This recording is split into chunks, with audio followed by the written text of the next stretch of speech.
Hello friends, स्वागत है आपका सुनमा ट्रोल के एक और नए वीडियो में। आज के वीडियो में मैं आप लोगों के लिए 12th हिस्ट्री के एक और इम्पोर्टेंट चैप्टर विजयनगर साम्राज्य के वीवीआई सब्जेक्टिव क्वेश्चन को लेकर के आया हूं, जो आपके 2024 एग्जामिनेशन में इम्पोर्टेंट होने वाले हैं। विजयनगर साम्राज्य से जितने भी आपके वीवीआई सब्जेक्टिव क्वेश्चन बनते हैं, उन सभी क्वेश्चन को आज के वीडियो में हम लोग पढ़ने वाले हैं। ठीक है, इस वीडियो से आपको 3 से 4 क्वेश्चन एग्जाम में देखने को मिलेंगे। आप लोग किसी भी साल का क्वेश्चन बैंक उठा के देख लीजिए, विजयनगर साम्राज्य से आपको 3 से 4 क्वेश्चन सब्जेक्टिव में आपको देखने को मिल जाएगा। ठीक है, तो चलिए वीडियो को हम लोग शुरू करते हैं, पढ़ना स्टार्ट करते हैं। इससे पहले यदि आप हमारे चैनल पर नए हैं तो चैनल को सब्सक्राइब कर लीजिए। इस चैनल पे आपको बीए और 12th दोनों के वीवीआई क्वेश्चन मिलेंगे। ठीक है, तो चलिए वीडियो को शुरू करते हैं। सबसे पहले विजयनगर साम्राज्य के क्वेश्चन पढ़ने से पहले मैं आप लोगों को थोड़ा सा विजयनगर के इतिहास के बारे में बताना चाहता हूँ। देखिए, विजयनगर साम्राज्य इससे पहले दिल्ली सल्तनत का शासन चल रहा था। उस समय जो दिल्ली सल्तनत का जो शासक था, तुगलक वंश के मोहम्मद बिन तुगलक। ठीक है, मोहम्मद बिन तुगलक, उन्होंने क्या किया कि दक्षिण अभियान किया था। तो वहाँ से दो भाई हरिहर और बुक्का को पकड़ करके दिल्ली ले आया और वहाँ उसकी धर्म परिवर्तित करके उसे मुस्लिम बना करके पुनः वापस उसको दक्षिण भारत में भेज दिया, वहाँ के विद्रोह को शांत करने के लिए।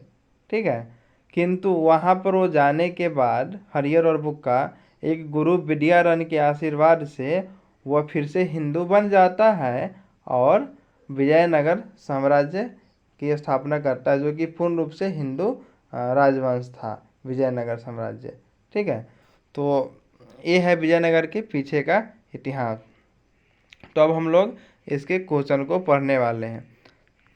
चलिए, तो सबसे पहला जो क्वेश्चन है हमारे सामने, देखिए वीडियो थोड़ी लंबी होगी पर आप लोग पढ़ लिए ध्यान से तो आपके 3-4 क्वेश्चन एग्जाम में कंप्लीट हो जाएंगे। पहला क्वेश्चन है, विजयनगर साम्राज्य पर संक्षिप्त टिप्पणी लिखिए।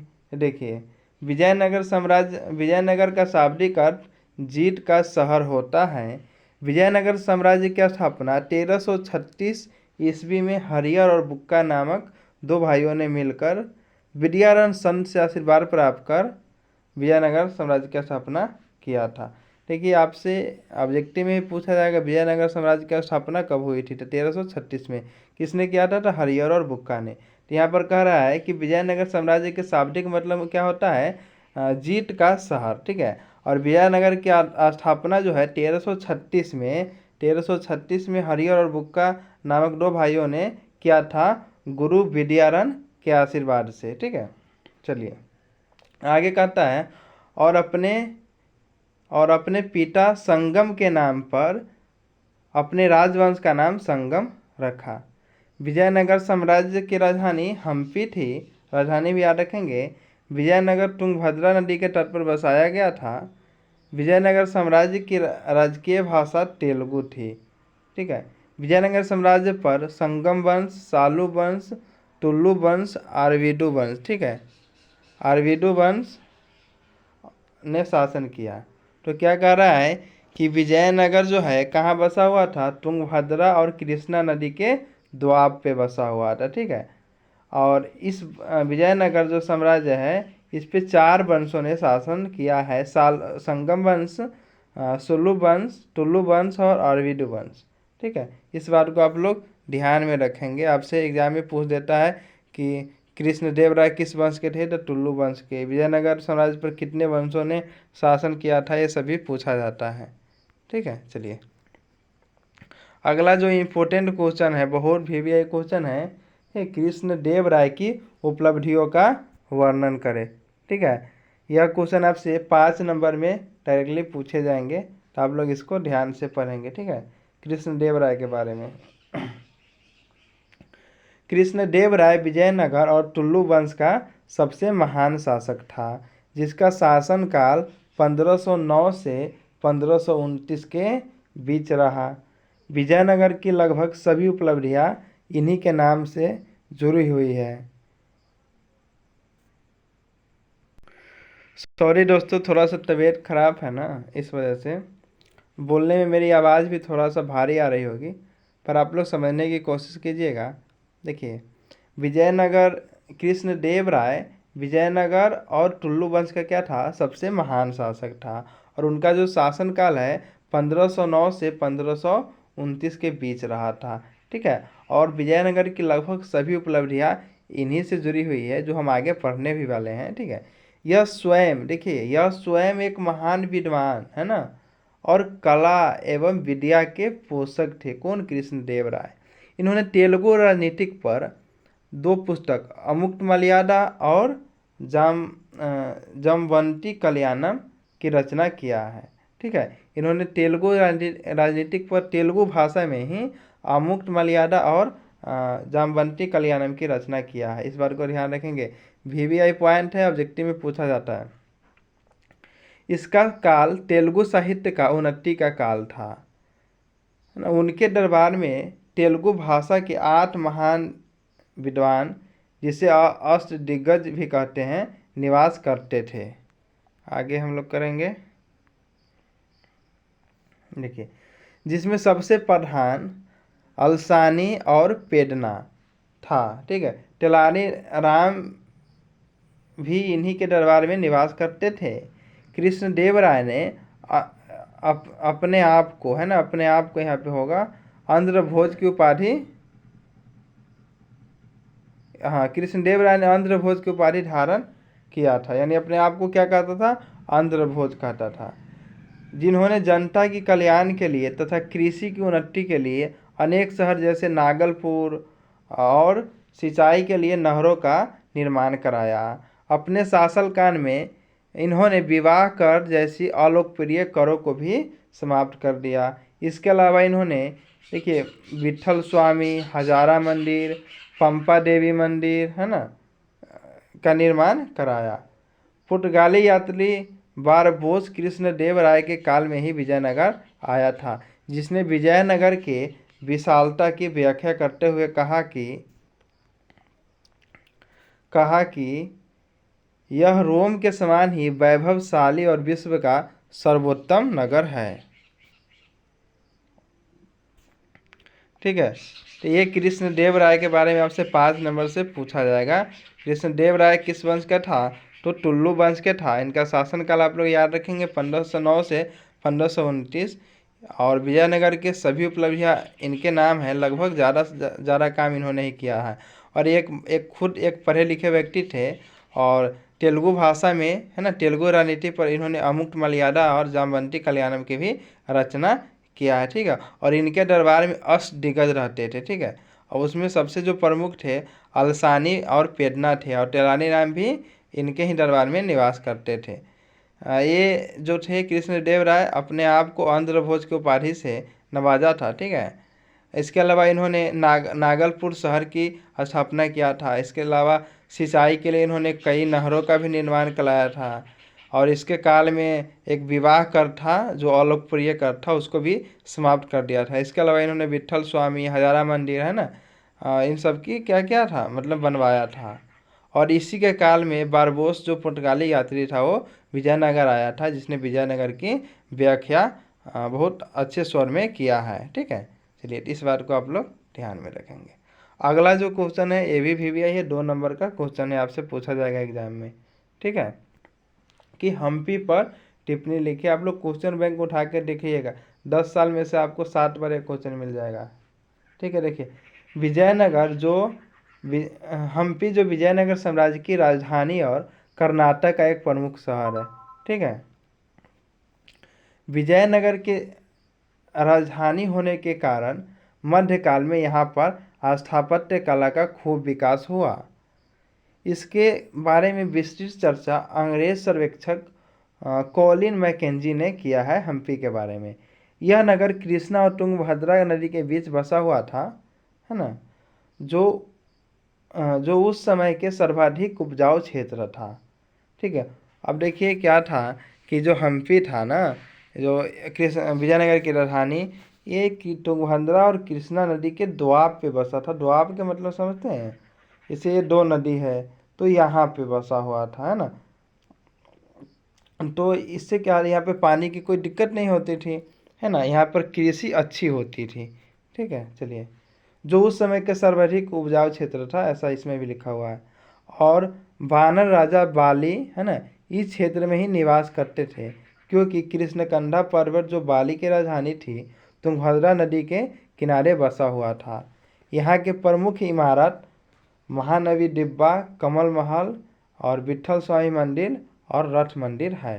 तो ये आप हम्पी के बारे में और भी आपको जानकारी है तो लिख सकते हैं, नहीं तो इतना काफ़ी है। आप लोग इसका पीडीएफ मंगाना चाहते हैं तो भी हमें कमेंट करें, आपको पीडीएफ प्रोवाइड करा देंगे और फिर आप लोग नोट बना लीजिएगा और एग्ज़ाम के टाइम में याद रहेगा। अगला जो क्वेश्चन है आपसे 2 नंबर में ये पूछा जा सकता है और 5 नंबर में भी पूछा जा सकता है। ठीक है, ये विजयनगर साम्राज्य के पतन के क्या कारण थे। तो विजयनगर साम्राज्य के पतन के निम्नलिखित कारण थे, जिसमें निरंकुश शासन, है ना, उत्तराधिकारी के झगड़ा और तीसरा है मुस्लिम साम्राज्यों से निरंतर संघर्ष। देखिए, जब कहीं का जब शासक जो होगा वो शक्तिशाली मतलब होना ही चाहिए, इसके अलावा वो निरंकुश होगा तो क्या वो साम्राज्य का विकास कर पाएगा। निरंकुश कहने का मतलब है कि उस पर कोई अंकुश ना हो, है ना। उत्तराधिकारी के झगड़े, यहाँ पर जो शासक थे, है ना, उस मतलब राजा बनने के सत्ता प्राप्त करने के चक्कर में खुद लड़ झगड़ते थे। ठीक है, बाद में जा कर के कुछ शासक तो अच्छे हुए। देखिए, इसके अलावा मुस्लिम साम्राज्य से, देखिए विजयनगर के, जैसे कि आप लोग अगर मैप देखे है भारत का तो देखिए, मान लीजिए ये बीच में नदी है, ठीक है ना, तो इस पार बहमनी साम्राज्य था और इस पार विजयनगर साम्राज्य था। तो यहाँ पे क्या होता था कि ये दोनों में इस क्षेत्र को लेकर के, क्योंकि नदी किनारे वाला क्षेत्र आपको पता ही है, कृष्णा और तुंगभद्रा नदी, यहाँ पे ज़मीन उपजाऊ थी, इसके दोनों उसमें झगड़ा होता था। ये इधर का मुस्लिम राज्य था बहमनी साम्राज्य और इधर से हिंदू राज्य कृष्णदेव राय। इस चक्कर में क्या हुआ कि इसका आर्थिक भी क्षति हुई, है ना, और अंत में इसको हार का भी सामना करना पड़ता है। तो ये सब जो कारण था ये विजयनगर साम्राज्य के पतन के कारण था। 2 नंबर में आपसे पूछेगा तो आप इतना ही लिखिएगा, आपका काम हो जाएगा। ठीक है,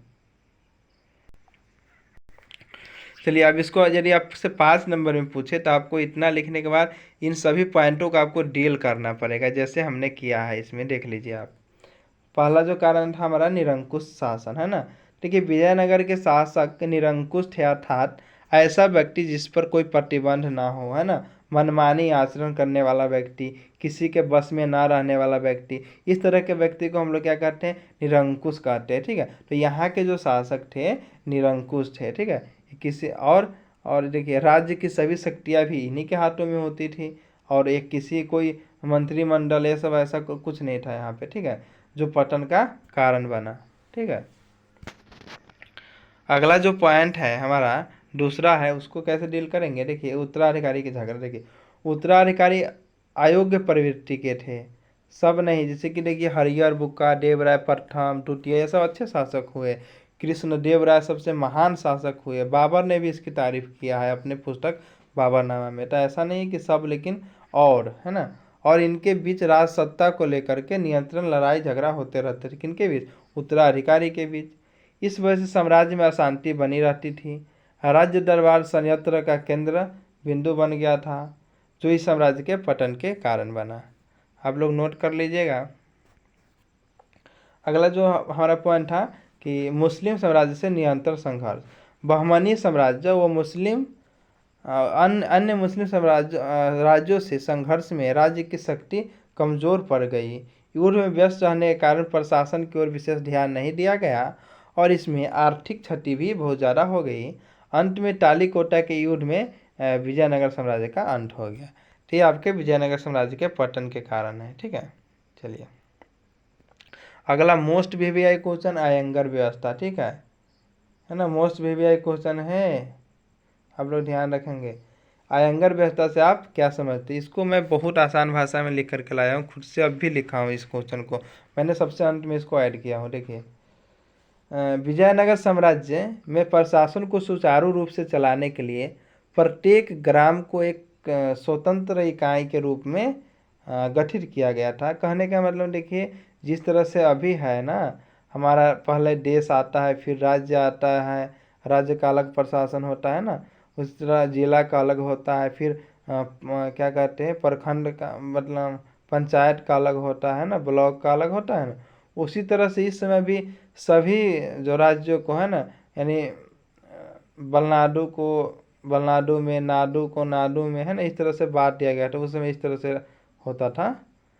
तो इसमें क्या था, देखिए कि इस पर 12 व्यक्ति मिलकर शासन करते थे, जिन्हें सामूहिक रूप से अयंगर, और इस व्यवस्था को अयंगर व्यवस्था कहा जाता था।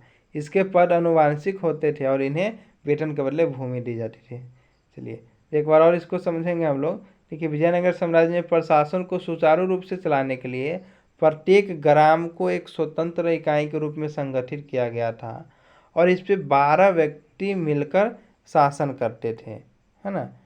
और 12 व्यक्ति मतलब एक ग्रुप में होता था, ठीक है, जहाँ पर उसको जैसे कि एक ग्राम प्रशासन की जिम्मेदारी 12 व्यक्ति को दे दिया जाता था, ठीक है। और यह सामूहिक रूप से शासन करते थे और इसे आयंगर कहते थे, ठीक है। ये जो 12 व्यक्ति हुआ इसको, और इस व्यवस्था को आयंगर व्यवस्था। और आनुवंशिक पद कहने का मतलब है कि मैं हूँ अगर, तो मेरा बेटा क्या होगा, वो फिर बनेगा वहाँ का अधिकारी। तो इस तरह से आनुवंशिक होता है। और इनको वेतन के बदले भूमि दी जाती थी, जिसपे कर नहीं लिया जाता था। अगला क्वेश्चन इंपॉर्टेंट है, गोपुरम क्या है, ऑब्जेक्टिव में ही पूछा जाएगा, तो मंदिर द्वार है, ठीक है। या गोपुरम से आप क्या समझते हैं, देखिए मंदिर के प्रवेश द्वार को गोपुरम कहा जाता था, सिंपल है। विजयनगर के शासकों ने मंदिर में गोपुरम का निर्माण करवाया था। यह अत्यधिक विशाल और ऊंचे होते थे। गोपुरम सम्राट को ताकत की याद दिलाते थे, और यह बहुत सुंदर भी देखने में लगता था, ठीक है। देखिए वीडियो लंबी तो होगी, किंतु इसमें आपको एक बार आप पढ़ लिए 20 मिनट का वीडियो है ना, तो आपको पूरा क्वेश्चन कंप्लीट हो जाएगा, फिर दिक्कत ना होने वाला है, ठीक है। विजयनगर साम्राज्य से अब देखिए महानवी डिब्बा क्या है, या महानवी डिब्बा पर टिप्पणी लिखे आपसे क्वेश्चन पूछेगा। देखिए यह विजयनगर की स्थापत्य कला का प्रमुख उदाहरण है। स्थापत्य कला का मतलब देखिए मंदिर निर्माण, घर निर्माण, नगर निर्माण, ये सब जो होता है ना, भवन वन बनाना, वो सब स्थापत्य कला के अंतर्गत आता है। देखिए विजयनगर की स्थापत्य कला एक प्रमुख उदाहरण है, यानी महानवी डिब्बा जो है, ये विजयनगर की स्थापत्य कला के एक प्रमुख उदाहरण है। महानवी डिब्बा का निर्माण राजा कृष्णदेव राय ने 1513 में किया था। मालूम है 1513 में उदयगिरी, जो अभी उड़ीसा पड़ता है ना, तो उदयगिरी को जीत करके इन्होंने क्या किया था, महानवी डिब्बा का जीतने की खुशी में निर्माण कराया था। महानवी डिब्बा लगभग 11,000 वर्ग फीट के आधार से 40 फीट की ऊंचाई तक एक विशाल मंच है ना। महानवी डिब्बा शहर के सबसे ऊंचे स्थानों पर स्थित है। इसे देखने से ऐसा प्रतीत होता है कि इस पर लकड़ी की संरचना बनी हुई है। इसे राजा का महल भी कहा जाता था, ठीक है। चलिए ये महानवी डिब्बा है।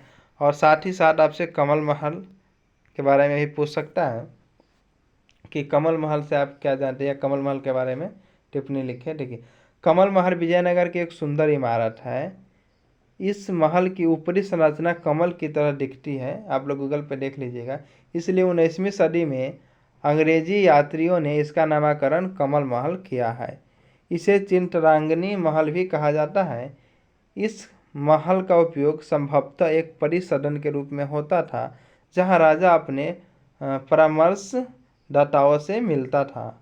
कमल महल के समीप ही हाथियों का एक विशाल अष्टबल होगा। यहाँ पे क्या होगा, अष्टबल, आप लोग ध्यान रखेंगे क्या होगा, अष्टबल। टाइपिंग मेरे से ही मिस्टेक हो गया है, अष्टबल। यह स्थापत्य कला का एक विशाल नमूना है, ठीक है, तो आप लोग नोट कर लीजिएगा। अगला जो क्वेश्चन है, विजयनगर कालीन सिंचाई व्यवस्था पर टिप्पणी लिखिए। देखिए क्या है उत्तर, विजयनगर के शासकों ने सिंचाई व्यवस्था पर बहुत ध्यान दिया था, है ना। विजयनगर चारों ओर से जो है ना ग्रेनाइट चट्टानों से घिरा हुआ था। इन चट्टानों से कई जलधाराएं फूटकर तुंगभद्रा नदी में मिलती थी। इन सभी पानी की धाराओं को बांधकर पानी की हौज बनाए गए थे, और इन्हीं में से एक धाराओं का नाम कमलपुरम जलाशय था, है ना। इससे आसपास के खेती की सिंचाई की जाती थी, खेतों की सिंचाई की जाती थी। और इससे एक नहर भी निकलती थी, है ना, जिससे धान की खेतों और बगीचे की सिंचाई की जाती थी। इस तरह से सिंचाई किया जाता था विजयनगर साम्राज्य में। चलिए अगला जो क्वेश्चन है क्या है, अब्दुल रजाक द्वारा विजयनगर के किलेबंदी। ठीक है, आपसे पूछेगा अब्दुल रजाक किसके दरबार में आया था, ये भी क्वेश्चन पूछ सकता है। चलिए आगे हम लोग पढ़ेंगे। ठीक है, अब्दुल रजाक एक फारसी यात्री और इस्लामी विद्वान थे। क्लियर, फारसी यात्री और इस्लामी विद्वान थे। वह फारस के तैमूर वंश के शासक शाहरुख के राजदूत थे। आपसे पूछेगा कि अब्दुल रजाक किसके राजदूत थे। उन्होंने देवराय द्वितीय के समय भारत में विजयनगर साम्राज्य का दौरा किया। देवराय द्वितीय याद रखेंगे आप लोग। ठीक है, इन्होंने विजयनगर की किलेबंदी हुई इमारत को देखकर कहा था, मैं समस्त पृथ्वी पर ऐसा भवन ना देखा है ना, और ना सुना। इसकी तुलना इन्होंने स्वर्ग से किया भाई, स्वर्ग से। साथ ही इन्होंने इसके समृद्धि की चर्चा करते हुए कहा है कि यहाँ की आम जनता भी सोने का आभूषण पहनता है। ठीक है, इस तरह से इन्होंने बड़ाई किया था, यानी प्रशंसा किया था विजयनगर साम्राज्य की। चलिए अगला जो क्वेश्चन है कि विजयनगर के उत्कर्ष के क्या कारण है। पतन तो हमने पढ़ लिया, तो उत्कर्ष मतलब विकास के क्या कारण है। ठीक है, विजयनगर जिसका शाब्दिक अर्थ जीत का शहर होता है, हमने पहले ही पढ़ चुका है। इस शहर की स्थापना हरिहर और बुक्का दो भाइयों ने किया था। इस साम्राज्य पर चार राजवंशों, है ना, संगम, सुल्लुभ, तुलुभ और विदुवंश ने शासन किया था, है ना। यह रायचूर का उपजाऊ भूमि, खेती, खेत खलिहान व राजधानी तथा शासकों का योगदान इसके उत्कर्ष का कारण बना। सिंपल है, यदि पूछे तो 2 नंबर में ही ये क्वेश्चन पूछेगा, आप लोग लिख लीजिएगा।